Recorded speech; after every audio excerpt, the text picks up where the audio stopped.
A very warm welcome to the students of class 12th. We are here on the subject business studies. We are proceeding with our unit number 5, that is organization. In our last lecture, we have completed the importance of organizing. This is our lecture number 15. In this, we are going to study organizational structure.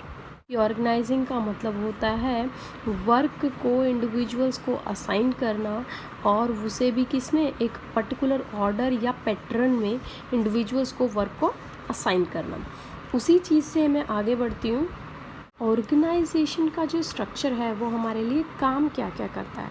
हमने अब तक देखा कि organising हमारे लिए किस तरीके से हेल्पफुल है। अब ये देखते हैं कि इस ऑर्गेनाइजिंग को हम चीज़ों में लेके कैसे आते हैं, या कंपनी में हम ऑर्गेनाइजिंग का जो शेड्यूल है, ऑर्गेनाइजेशन की जो स्ट्रक्चर है, उसको किस तरीके से डिसाइड कर सकते हैं और इसका रीज़न क्या है, इसको करना क्यों ज़रूरी है। वन बाय वन सारे पॉइंट्स को देखते हैं। सबसे पहले आते हैं पॉइंट पे कि ऑर्गेनाइजेशन स्ट्रक्चर क्या है। वो एक डिफाइंड फ्रेमवर्क है, एक वो डिफाइंड पैटर्न है जिसके अंदर कि हमने क्या किया है, मैनेजमेंट किस तरीके से अपने ऑपरेशंस को या टास्क को परफॉर्म करेगी उसका हमने एक प्रॉपर क्या बनाया है, पैटर्न बनाया, एक प्रॉपर मेथड बनाया है। और उसी मेथड को मैनेजमेंट जो है फॉलो करेगी ताकि वो क्या कर सके, work and resources in an organization जो भी उसके पास में है उनको प्रॉपर तरीके से यूटिलाइज कर सके। Clear students. इसके बाद आते हैं अगले पॉइंट कि ऑर्गेनाइजेशनल स्ट्रक्चर में हमारे पास वेरियस पोस्ट होती है। वेरियस पोस्ट का क्या मतलब है, जैसे मैनेजमेंट हो गया, मैनेजमेंट में भी कौन कौन से होते हैं, परचेज मैनेजर हो गया, सेल्स मैनेजर हो गया, आपके ह्यूमन रिसोर्स मैनेजर हो गए, फाइनेंस मैनेजर हो गए। इस तरीके से जो अलग अलग वेरियस आपके पास में पोस्ट है आर क्रिएटेड, इनको बनाया जाता है, अलग अलग पोस्ट को बनाया जाता है टू परफॉर्म डिफरेंट एक्टिविटीज़। और इनको बनाने के पीछे रीज़न क्या है कि ये सारे के सारे क्या करेंगे, अलग अलग तरीके के एक्शंस को परफॉर्म करेंगे।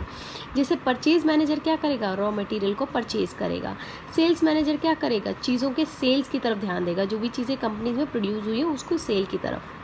इन सब टास्क को, डिफरेंट एक्टिविटीज़ को उनके लिए असाइन कर दिया जाता है for attainment of pre determined objective. जो ऑब्जेक्टिव है ऑर्गेनाइजेशन का वो क्या था हमारा, प्रॉफिट का मैक्सिमाइजेशन, वेल्थ का मैक्सिमाइजेशन। वेल्थ का मतलब होता है सेल्स एंड प्रॉफिट का मतलब आपको पता ही है, या तो सेल्स का मैक्सिमाइजेशन करना चाहता है कोई भी कंपनी या ही प्रॉफिट का। Clear students. अगले पॉइंट पर आते हैं। The structure provides a basic और फ्रेमवर्क फॉर मैनेजर्स। मैनेजर्स को एक फ्रेमवर्क सेट करने में हेल्प करता है। पहले क्या काम होगा, दूसरा काम क्या होगा, तीसरा काम क्या होगा, किसकी क्या ड्यूटीज़ है, किसको क्या रिस्पॉन्सिबिलिटीज़ है, वो सब चीज़ें डिसाइड कर देते हैं। And other employees to perform their function, और बाकी के एम्प्लॉयज़ के साथ में क्या होगा, वो अपने ही फंक्शंस को परफॉर्म करेंगे। 4 इंडिविजुअल्स हैं जो मेरी कंपनी में काम करते हैं, चारों को अपना अपना काम मिला हुआ है, तो चारों क्या करेंगे, अपने अपने काम को ही परफॉर्म करेंगे। आते हैं हमारे नेक्स्ट पॉइंट पे। Fourth point is span of management. क्या करती है ये डिसाइड करने में हेल्प करती है कि कैसे कितने नंबर ऑफ सबॉर्डिनेट्स जो हैं उनको एफिशिएंटली यूज़ कर पाएगा एक मैनेजर या सुपरवाइज़र। जैसे मैं कहूँ कि मेरे पास एक सुपरवाइज़र है या एक सुपीरियर मैनेजर है जिसका नाम है ए के अंडर मैंने 8 एम्प्लॉयज़ को एलोकेट कर दिया। ओके, तो ये इन 8 एम्प्लॉयज़ को अच्छे तरीके से मैनेज कर पाता है या नहीं मैनेज कर पाता है। ये हो सकता है मैंने इनको 8 एम्प्लॉयज़ दिए, ये 8 से ज़्यादा 9 को भी अच्छे से मैनेज कर पाए। कुछ एम्प्लॉयज़ कंपनीज़ में ऐसे भी होते हैं, जैसे मैनेजर बी है, बी भी एक मैनेजर और ए भी एक मैनेजर है। ए मैनेजर जो है 8 के इंस्टेड 9 एम्प्लॉयज़ को कैपेबली हैंडल करने की कैपेसिटी रखता है, जबकि मैनेजर बी जो है वो मुश्किल से 5 एम्प्लॉयज़ को ही अपने अंडर ठीक तरीके से सुपरवाइज कर पाता है। तो इसका काम भी किसके ऊपर जाता है, ऑर्गेनाइजेशनल स्ट्रक्चर के ऊपर। और ये किस चीज़ में हेल्प करेगा, मैनेजमेंट को हेल्प करेगा कि वो अपनी एफिशिएंसीज़ को बढ़ाएं ताकि वो अपने सुपीरियर का रोल प्ले अच्छे से कर सकें। Next and last point we have is span of management largely gives shape to the organization structure. Organization के स्ट्रक्चर को एक शेप देता है। शेप का क्या मतलब है, आप देखिए, जैसे मैनेजर हो गया ए, मैनेजर हो गया बी, मैनेजर हो गया सी, ठीक है। ए के अंडर मैंने लगा दिए 8 इंडिविजुअल्स, 8 एम्प्लॉयज़, ओके। बी के अंडर मैंने लगा दिए, बी जैसा कि मैंने बताया 5 या 6 एम्प्लॉयज़ तक को ही हैंडल कर पाएगा, जबकि वहीं सी के अंडर मैंने लगा दिए 12 एम्प्लॉयज़। तो ये क्या करता है, ये भी तो इसी तरीके से आपके लिए ऑर्गेनाइजेशन का एक स्ट्रक्चर रेडी करता है। पहले ए हो गया, फिर बी हो गया, फिर सी हो गया। अब इनके अंडर में इनके सबऑर्डिनेट्स हैं और इनके सबऑर्डिनेट्स भी इन्हीं की तरह काम करेंगे और ये इनकी रिपोर्टिंग लेंगे, इनके लिए रिस्पॉन्सिबल होंगे। अब इसके बाद क्या बोला है, this determines the level of management in the structure. उस एम्प्लॉय का, उस मैनेजमेंट का लेवल भी डिसाइड करने में हेल्प करते हैं कि कौन कितना एफिशिएंट है। अब देखो बहुत अच्छे से आपको पता चल रहा हो कि बी जो है वो सबसे लेस एफिशिएंट है, जबकि सी जो है वो मोर एफिशिएंट है, क्योंकि ये 12 एम्प्लॉयज़ को बहुत ही ईजिली हैंडल कर पा रहा है। इसी को कहते हैं हम स्पैन ऑफ मैनेजमेंट। ये हमें ऑर्गेनाइजेशन में राइट कैंडिडेट्स को एलोकेट करने में या डिज़र्विंग कैंडिडेट्स को आइडेंटिफाई करने में भी हेल्प करता है। ऑल्सो ये हमारी ऑर्गेनाइजेशन का जो स्ट्रक्चर है उसकी शेप को डिसाइड करने में भी हेल्प करता है। अब बात करते हैं कि ऑर्गेनाइजेशन के स्ट्रक्चर में कितने टाइप्स होते हैं। तो बेसिकली इसमें 2 टाइप्स होते हैं। एक होता है हमारा फंक्शनल ऑर्गेनाइजेशनल स्ट्रक्चर, एक होता है हमारा डिविजनल ऑर्गेनाइजेशनल स्ट्रक्चर। सबसे पहले हम बात करेंगे आज के लेक्चर में फंक्शनल ऑर्गेनाइजेशन स्ट्रक्चर के बारे में। फंक्शनल ऑर्गेनाइजेशनल स्ट्रक्चर होता क्या है, in functional structure activities are group and departments are created. जैसा कि मैंने आपको पहले बताया था, human resource department, marketing department, research management, research and development department, purchase department, इस तरीके से अलग अलग ग्रुप्स में हम क्या कर देते हैं, अलग अलग डिपार्टमेंट्स बना देते हैं। और इन डिपार्टमेंट्स को किस बेसिस पे बनाया, इनके स्पेसिफिक फंक्शन के बेसिस पे बनाया जिसको कि ये परफॉर्म करते हैं। जैसे मेरे मार्केटिंग डिपार्टमेंट का काम होगा कि मेरे प्रोडक्ट को मैक्सिमम सेल्स मिले, मैक्सिमम मार्केट शेयर मिले, जबकि मेरे ह्यूमन रिसोर्स जो है उनका काम होगा कि जितने भी मेरे एम्प्लॉयज़ हैं उनका ट्रेनिंग एंड डेवलपमेंट का वो ध्यान रखें। R&D डिपार्टमेंट का होगा कि कैसे नए से नया प्रोडक्ट जो है उसको वो कंपनी में लॉन्च कर सकते हैं। परचेज डिपार्टमेंट का काम होगा मिनिमम कॉस्ट के अंदर आप कैसे मैक्सिमम आउटपुट जो है या मैक्सिमम इनपुट जो है उसको खरीद सकते हो। मिनिमम कॉस्ट में मैक्सिमम इनपुट आप कैसे सप्लायर से खरीद पाते हो। ये सारे जो फंक्शंस हैं अलग अलग डिपार्टमेंट वाइज जो हमने बनाए हैं, इसी को हम कहते हैं फंक्शनल स्ट्रक्चरल ऑफ ऑर्गेनाइजेशन। ये है हमारा फंक्शनल स्ट्रक्चर। अब बात कर लेते हैं कि फंक्शनल स्ट्रक्चर की एडवांटेजेस क्या हैं, डिसएडवांटेजेस क्या हैं और ये किस तरीके की ऑर्गेनाइजेशंस में स्टेबल होता है। तो सबसे पहले बात करते हैं इसकी स्टेबिलिटी के बारे में। सबसे पहले हम बात करेंगे फंक्शनल ऑर्गेनाइजेशनल स्ट्रक्चर के स्टेबिलिटी के बारे में।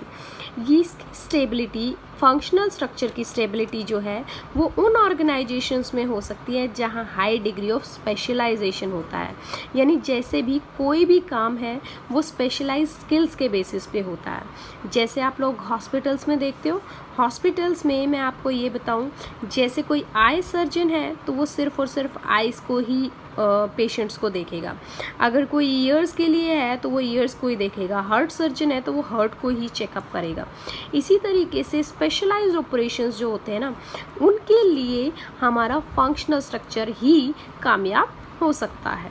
Next up we have is कि लार्ज ऑर्गेनाइजेशंस जो होती हैं जिनमें एक ही तरीके की सर्विसेज, एक ही तरीके के प्रोडक्ट्स जो है बनाए जाते हैं। जैसे कि मैं बात करूं कि शुगर मिल है, शुगर बनाने वाली कंपनी है, शुगर बनाने वाली कंपनी में एक ही जैसा प्रोडक्ट बनेगा, दैट इज़ शुगर। तो शुगर को बनाने के लिए भी हम अलग अलग डिपार्टमेंट्स को बना सकते हैं। जैसे हमने HR डिपार्टमेंट बना दिया, फाइनेंस डिपार्टमेंट बना दिया, मार्केटिंग डिपार्टमेंट बना दिया।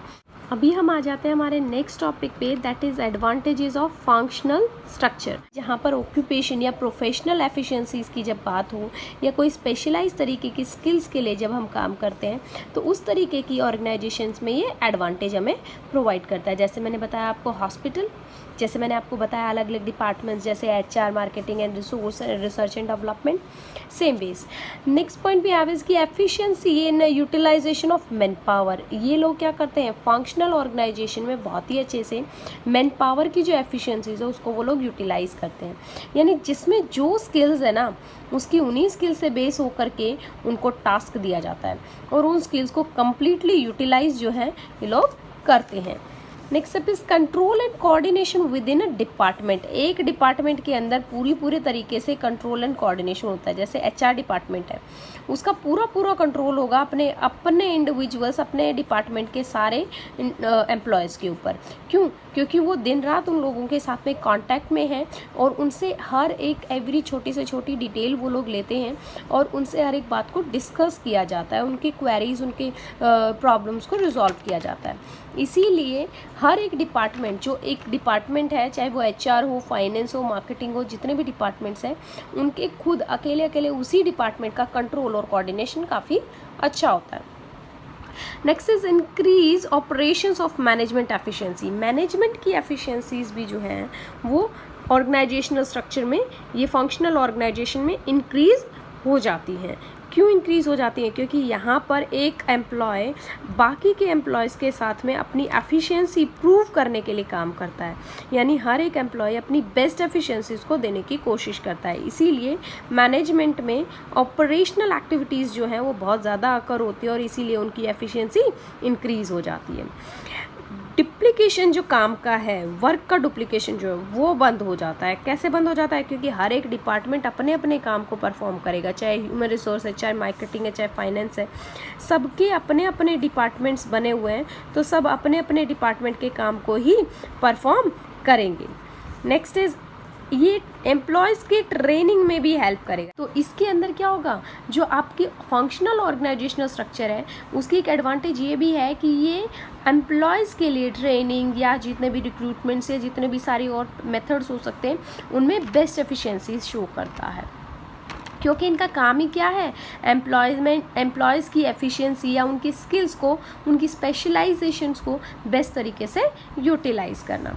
Last point we have is ensures the different functions get due attentions, यानी कि ऑर्गेनाइजेशन में जो अलग अलग तरीके के फंक्शंस परफॉर्म हो रहे हैं उनको क्या मिल सके, पूरी अच्छी अटेंशन मिल सके। यानी हर एक छोटी से छोटी, माइन्यूट से माइन्यूट डिटेल को ये लोग बहुत बारीकी से चेक करते हैं और उसके ऊपर पूरे करेक्टिव मेजर्स भी जो हैं वो लिए जाते हैं। अगर छोटी सी गलती भी कोई मिलती है तो उसको एलिमिनेट किया जाता है। उस lecture that is disadvantages of functional structure. See, the very first point here we have is कि more important to aids objective, यानी कि सिर्फ और सिर्फ अलग अलग डिपार्टमेंट के जो ऑब्जेक्टिव है ना उनको ये इंपॉर्टेंस देते हैं, ऑर्गेनाइजेशन के ऑब्जेक्टिव्स को कहीं ना कहीं ये भूल जाते हैं या नेग्लेक्ट कर देते हैं। Next is lack of coordination among different department. Different departments जो है ना उनके बीच कोऑर्डिनेशन नहीं होता। जैसा कि मैंने यहाँ बताया कि यहाँ एक ही डिपार्टमेंट के अंदर अच्छा कंट्रोल ये लोग, अच्छा कोऑर्डिनेशन ये लोग इस्टेब्लिश करते हैं, लेकिन एक अपने ही डिपार्टमेंट का कंट्रोल, अपने ही डिपार्टमेंट के कोऑर्डिनेशन से जब कोई एम्प्लॉय बहुत ज़्यादा खुश हो जाता है तो बाकी के डिपार्टमेंट से वो नाखुश ही रहता है। Next is conflict arises in different department. जब एक ही डिपार्टमेंट अपने अपने काम के लिए, अपनी अपनी मेहनत, अपने अपने ऑब्जेक्टिव्स के लिए लड़ेगा तो बाकी के डिपार्टमेंट्स में क्या हो जाएगा, कॉन्फ्लिक्ट या झगड़ा ही आएगा। जैसे मार्केटिंग डिपार्टमेंट चाहता है कि मैं मेरी सेल्स को मैक्सिमम कर सकूं, तो अब उसे अपनी सेल्स का टारगेट बढ़ाना है तो उसके लिए वो किसी ना किसी को तो ब्लेम करेगा। अगर उसके ऑब्जेक्टिव्स अटेन नहीं हुए तो क्या करेगा, परचेज डिपार्टमेंट के ऊपर प्रॉब्लम्स डालेगा या प्रोडक्शन डिपार्टमेंट्स के ऊपर डालेगा कि आप लोगों ने ठीक तरीके से प्रोडक्ट बनाया ही नहीं, इसीलिए मेरे प्रोडक्ट सेल नहीं हो रहे हैं।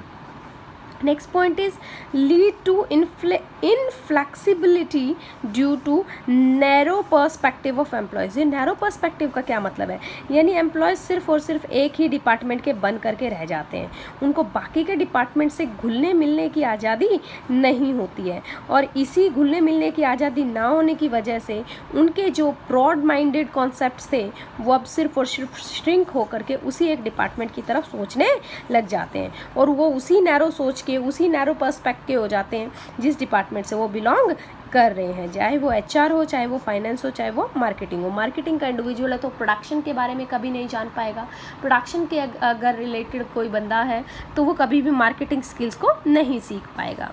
ये एक बहुत बड़ा डिसएडवांटेज है फंक्शनल स्ट्रक्चर का। सो स्टूडेंट्स, आज के लेक्चर में हमने कवर किया ऑर्गेनाइजेशन का स्ट्रक्चर क्या है, ये क्यों ज़रूरी है इन सब पॉइंट्स में।